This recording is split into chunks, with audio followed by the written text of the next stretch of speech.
Many weeks have passed since Horace, Lord of Coltham House, jumped on a plane to South America in search of inspiration and ideas for the zoo. Now he has returned, racing back over to the zoo to be greeted with all of the developments that have happened since he left, touring the wildlife walkthrough, cutting the ribbon to officially open the veterinary centre, and catching up with Oscar, our rescued water monitor. With all that out the way, however, he calls all the upper management together and drops his intentions for the next stage of the zoo, excitedly explaining his concept for a huge building containing a rebuilt chunk of rainforest, inhabiting this rainforest with native creatures, opportunities for guests to hear and feel the rainforest in addition to watching it from afar.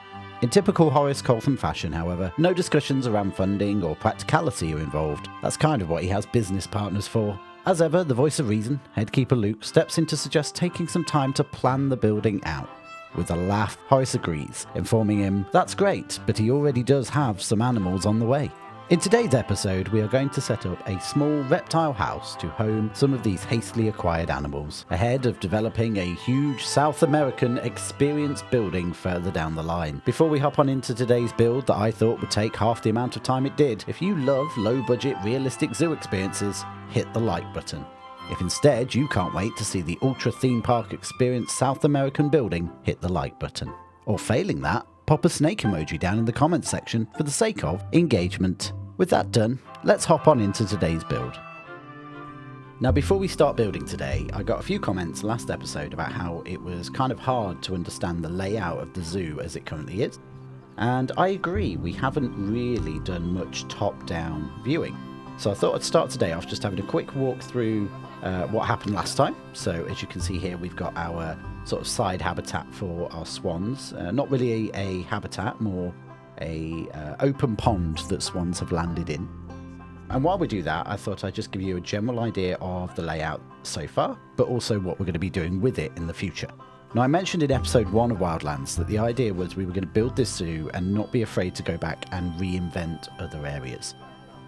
Large part of that is having these sort of areas that we can come back to maybe in 6-12 months time and rebuild. So all of this that you see right now will likely be here for quite a few episodes, but may end up getting taken out and replaced. Now if we zoom out, you'll see that last week we built around the side of the entrance and put the veterinary centre connected to the car park, and our reptile area is going behind these wooden sectionals. Now I'm going to be using these wooden boards to give you an idea of where things sit within the zoo, but as you can see from the top down, we don't actually have that much covered right now. In addition to that, what I tend to do in between episodes is add little extra details in that are not on camera, like the gate here for our staff area, which finally has a secure car park. I've also added a bit more to the outer areas, the car parks and the overflow car parks for the zoo, zebra crossings, banners, general things that you'll normally only see in the intro cinematics, because I don't really go back with the camera to have a look at them. This pond, for example, has been there since episode 1, but has never really been planted out, and now it's got a bit more to it and it just adds a little bit to that view. Hopefully that gives you a little bit more of an idea of how the zoo is laid out. Let's jump on into the build. So today we're building essentially a temporary house for a couple of caiman and some exhibit animals that will be going into our South American building. However, I want this building to be used later on for other animals as we bring them into the zoo, so it's kind of going to be a multifunctional holding area, and we could also generate a bit of revenue from it. Now I'm jumping through this first part quite quick because it's very much the normal affair. Popping down some paths, popping in some painted walls. I want to keep this fairly low budget, so it's going to look fairly simple, very much like the entrance did. What I am doing out the front here, you can see, is marking out some areas for some planters, and then we're going to move on to building some internals. Now, these habitats are on the verge of not okay for the animals, but we are enough that we're not getting covered in protesters. So to get around that, you'll see these markers I've made in orange. These are based on the bare minimum size that we can fit the animal in. Being franchise mode, there is limitation. Now we're going to be covering the floor up in here as well, and I wanted it to sort of lift up so that you could see the swimming area from the outside. So the entire inside of the building is on this platform, which we're going to cover in concrete, and then on the outside of the building, as you'll see in a while, there are windows that look on into the water parts of the habitat. Now one big challenge of this whole build is getting the water in nice and early. because once you start placing down paths and barriers, things stop working. So as you'll see, what we're doing right now is we're just building this outline. I also took the opportunity to throw in a couple of extra staff buildings. This area of the zoo does suffer, being quite far away from the veterinary centre, which has our main staff and keeper huts in. So we're going to build a little outside area just off the back of it. This backs onto one of the overflow car parks, so we're never really going to put an animal habitat there anyway. It also gives me the opportunity to have a nice big backstage area where we can put in a little bit more of a visual element for all of the backstage stuff. Moving on to the front, we're going to make ourselves a nice brick pattern patio area, and we're doing that using some African bricks dropped into the ground. And then once we've brick patterned them out, we're just going to go through and add a couple of different values, different colours. I'm really enjoying the warmer greys in this zoo, rather than just really cold grey. So a lot of that sort of beigey grey, you'll find that comes in a lot, because I think it just adds that little touch of, it feels a bit more realistic. Good, trim that off against the path there with a drain. And as you can see, we've left our wooden boards up at the moment, so it's a little bit more respective of the visitors. Now the fence I'm about to make is a fence that I wanted to build in Antara and never really succeeded. It's the most common, I guess, country park type fence. Basically just two bits of wood bolted together with some metal. Really happy with how this turns out, and you will be seeing this a lot more in this zoo because I just love it. It's brilliant. Now I didn't set out with the idea of making this habitat exceptionally realistic, but I think it has turned out really well. You'll see certainly with the internal decoration, it's very reminiscent of lower budget or smaller zoos and how they use a lot of faux rock. Now this was an idea I saw on another YouTube video, which was basically to use the outline of a path raised up off the ground as an edging for planters. We're going to fill that with the flowers turned around because they give a lovely soil texture. And this just saves having to try and make the edge of a circular planter out of objects, which can be a bit of a pain. Now jumping back over to the building, as I mentioned earlier, these are those windows that let the guests view from outside into the pool. We're then going to run the barriers around, and it's this time that we take the opportunity to check that we've got enough coverage for the animal, but also add in that water and make sure that's nice and locked in. Now you will find that the shapes that you see here differ to what the final habitat shape is, and that's because we did hit a point where there just wasn't enough space. I did go back and change that later on. With those down, we can now start to build the building around them. So we know where the floor level is, so now we can build the outer walls up to encase it, and then we're going to make a bit of a greenhouse type roof. So we start off with an edge of glass and then the glass roofs built on top. Very simple, and in realistic terms would also be fairly cheap in comparison to trying to bring a load of lighting and a load of heat in otherwise. And then just to finish the roof off, we're going to add in some open windows, which we'll amend later on with some pistons to allow them to open up. Now with that done, we're going to pop down our exhibits, and again, this is a storage area, but for now it's also going to help earn us some more money. Again, it's kind of a weird take, a bit like episode 1 was on an exhibit farm, but we are going to turn these into big, wide, viewable exhibits, although they're all one rather than individual exhibits. Now let's pop some detailing in, and there's going to be a lot of metal going into this. So I'm going to frame out each window, and then we're going to build a piston to open and close them automatically or remotely. That can be controlled by the keepers depending on the day and depending on the weather. All we're doing is just edging this out in metal tubing, and then using a thick and a thin metal tube to make the piston. We can then pop that all the way around. It won't show it in the video here, but you may be able to see it in the cinematics. On the closed windows, all I've done is taken this piston and just laying it sort of horizontally, so it looks like it's closed. And again, it's these little bits of detail which I find just make all of the difference.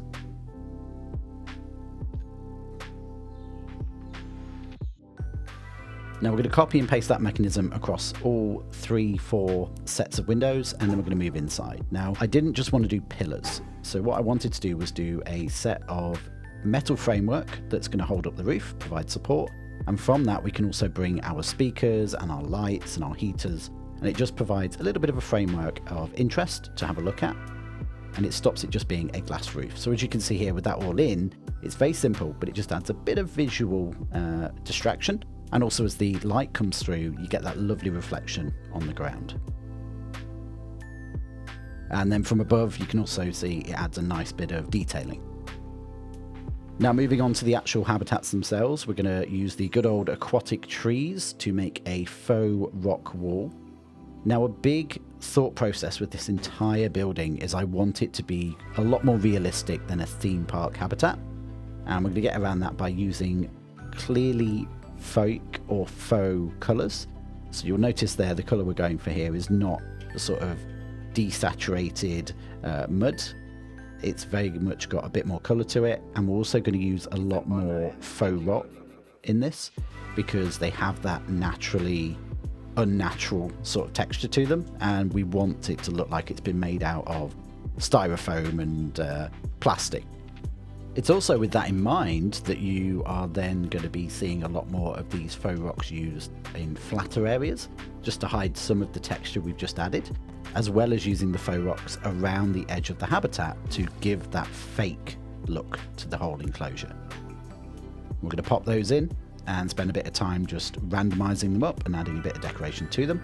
And as I say, we're going to just build a little bit more off the side of it there. Got to be really careful with this. We're already on the line of what is and isn't acceptable for franchise mode for the habitat size. So the more rocks we add and the more untraversable terrain, the less space we're going to end up with. And it's for that reason, if you look very carefully here as I place these rocks, you'll find that this habitat suddenly gets bigger. As you can see here, it goes off to the left, whereas it didn't before. And that's because we went into a point where I physically couldn't fit the caiman into the habitat anymore. At least not without scores of protesters, which being franchise mode is a problem. Now we're just going to pop a couple more of these around the edge of the glass, and then we're going to line any bits of visible glass with a metal beam, just to give it a little bit more presence. And we'll also follow that all the way around the whole tank. And what you'll find then as we zoom out is it actually looks a little bit more effective, and it just gives it, again, that look of this has been created, this isn't a natural rock formation. Now, to make our exhibits look like one big or multiple big tanks, we're actually going to use the faux tree to surround them. But we're going to do it again in a way that is not natural. We don't want this to look like a proper tree. We want it to look like it's been made out of plastic and then painted. So as you can see here, we're not going for natural branches. We're going to over-exaggerate the lumps. We've got branches sticking out, and it's just there to hide the exhibit boxes and reduce their height so they don't look as big. We've also sunk them into the floor. And I think, as you'll see in a second with the cinematics, that the glass reaching down to the floor alone is a big difference. Now, on top of adding natural foliage separately to the habitats, we're also going to configure them in a way that each one's got slightly something different in it, but also we can cross that over. So for example, with these, it's the logs. With the iguanas, it'll be the bamboo. We're also going to make sure that we close off all the other walls so that they've got their facades on them, and it just makes it look a little bit more natural. We're not going overboard like we did in the insect house, where we're going to make a full backdrop for them. There just wasn't the space for that here. And then finally, just to hide it away, we're going to get rid of that gap in between the two exhibit boxes with a tree. Now, exceptionally important franchise tip that should be common sense, but I get caught out every single time I do these exhibits, is make sure you set up your temperature correctly. I had so many protesters throughout this because I kept forgetting to set one parameter. Moving on, we're going to hide our little pathing area here with a planter as well, because the visitors are not going to walk over it. And though we could hide it underneath the floor, it just seemed like this was a big piece of space that could really do with some dividing. So again, we're just going to build that out of some concrete, fill it up with some of those upturned plants for soil, and then pop a few plants into them. We will pop back here later on to pop some plants into it. Now, a little bit more detailing on the outside. We're going to pop a gutter all the way around. You know I love a good gutter. And we're going to run that on both sides of the roof so that we don't get water overflowing onto the guests. You can also see there, I've also put some little pillars into the painted walls just to give them a little bit more interest. To finish it off, we've got our door, which we're going to make by surrounding with upturned planters to give us a nice thick metal border. And then we've got two-fold glass folding in the middle, so it looks like it's made up of two bits of door that collapse in on each other, sort of like a pocket sliding door. These are always going to be open, but it's nice just to have a little hint of a door that could be closed. Now we're going to move on to getting our habitats painted up. If you've seen any of my other videos, you'll know I absolutely love playing about with the paintbrush tools. So we're going to paint in some textures first and foremost. Again, what you don't see on camera is me popping the caiman back in the habitat just to check he's okay with everything. And then we'll begin planting it out. And a bit like with the rocks, we're going to go fairly sparse on the planting. These indoor areas would generally not be too lush just because the plants can be a bit of a pain to look after, but also there's not that much space. So a lot of the planting is directed towards the back of the habitat. It's directed towards sort of sticking to the fake wall to make that look more realistic, even though obviously our aim when playing the game is to make it look fake.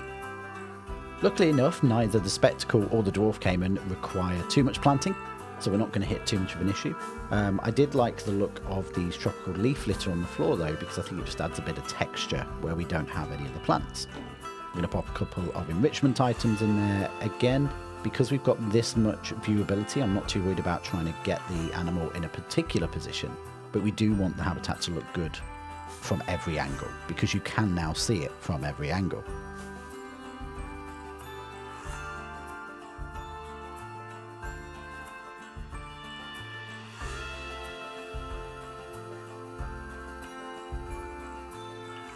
And then we're just going to finish off underwater, again keeping in mind that we can see this habitat from outside. So this one in particular, its underwater needs to be fairly well planted and visible. Now just to hide the seam on the top of the exhibit, we're going to use the arrowroot plant that we used in our insect house, just to add a nice bulk of foliage. Really happy how this turned out, and again it reminds me very much of those plastic plants that you'd find sort of draped over this type of exhibit.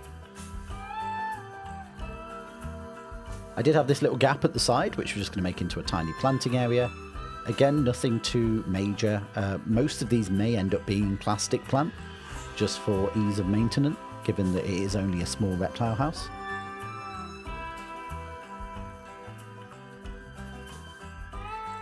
And we're going to use a big bit of bamboo just to cover that back gap up. It doesn't have to be bamboo in this instance, it can be anything else, but it just adds a nice bit of green to it.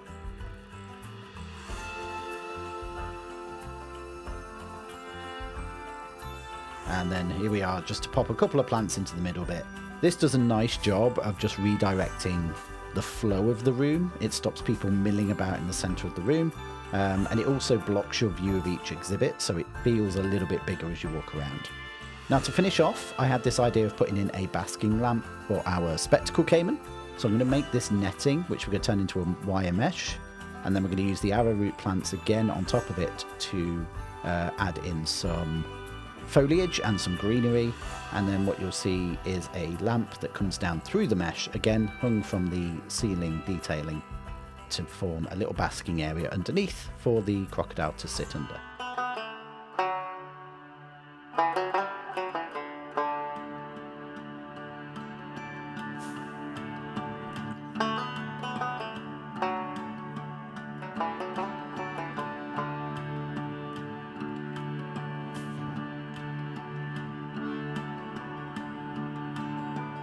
Now we're going to use a plant pot for our heat lamp. There is a couple of lamps in game that would work, but I just found this was the right scale and size. And then all we'll do is just pop a bulb into the middle of it, turn it red-orange, and turn the power up, and we're good to go. Now moving on to some final little bits of detail, I wanted to do a couple of little spotlight. So this is a couple of the conservation hook, a solar garden light from the conservation pack, and an LED bracket, all just cobbled together to make a little spotlight, little attachable LED spotlight. And then what we're going to do is we're going to mount those to our wire trim inside the building. These don't really give out a huge amount of light, but I think visually they look like they have a purpose, even if they don't necessarily have directive light because of how they function. So we're just going to pop those around, pointing into the exhibits, pointing into the habitat, just to add a little bit of extra detail. And then to finish off, just to make sure we tick off our education area, we're also going to do a couple of ceiling mounted education speakers and a couple of ceiling mounted music speakers. These again are there primarily for looks, but also the fact that they give a bit of education out is great. If you saw last episode, you'll realise that's something we really are missing. Finalising up with a little bit of dirtiness now, with a bit of decals. I'm just going to spatter them around. Not going to go overboard, but again, because we've got this big open concrete floor, stands to reason that there would be some wet areas, some moisture ingress, some staining, obviously exhibits getting cleaned out and hosed down. You'd expect there to be a bit of dirt, so we're just going to pop a couple of bits where it makes more sense. Finally, just to finish up the outside, we're going to make a couple of custom trees, nothing too big. We're going to take this silver palm here, add a little one, add a bigger one underneath just to flush it out. That's going to be our centerpiece. A little bit of grass in the planter itself. And then we're just going to use different variants of green. We don't want to go too bright coloured here. I'm going to use the water lilies turned upside down, and if you bunch these up together enough, it will make a very sort of interesting plant strand. And this is a great filler plant. It's a great piece if you just want to fill some space with a bit of interest. Because they're so small, they catch your eye. They're just a little bit of extra colour, and I'd very much recommend it. And then finishing off with the Siberian pea shrub. I love that from our Antara Park. I use that a lot. And then again, just a little bit of eye-catching spiked cabbage tree to finish. Nice and lush and bulky, but nothing too in your face. On the corner one, we're going to plant a big tree, and we're going to keep this fairly natural. The idea is that these planters would just be there to fill the space, and therefore are not going to be gardened as much. And then we've got a smattering of plant pots around this patio area. For that, I sort of pulled out all the plant pots I like the look of, filled them all with a bit of mulch, and then we're just going to go around and pop some plants in. Now you may notice here I've actually lowered the patio into the floor. That's just so I can see where the pathways are. And I did that by just adding a long handle to that patio so that I could drop it down and then still be able to select it afterwards. Now, as you can see here, we're all done. Let's jump on into some nice, pretty cinematics of our final build. So there we have it, our finished reptile house. As mentioned at the start, this is only temporary. We will be, in the next probably 3 episodes worth of building, we will build them a giant South American experience, as Lord Coltham would put it. However, I'm really happy with how this turned out. This did take a lot longer than I originally intended it would, but the final result and the realistic approach is something I really think fits the zoo. Hopefully you agree. Now, if you did miss the opportunity to pop a snake down in the comments section, don't forget to pop it down now. Don't forget to subscribe for the next episode coming through, and join me each week on live streams as well, where we will be playing Planet Zoo, another game. And if you are enjoying the content, don't forget to click the like button. I will see you next week in Wildlands. Bye, guys.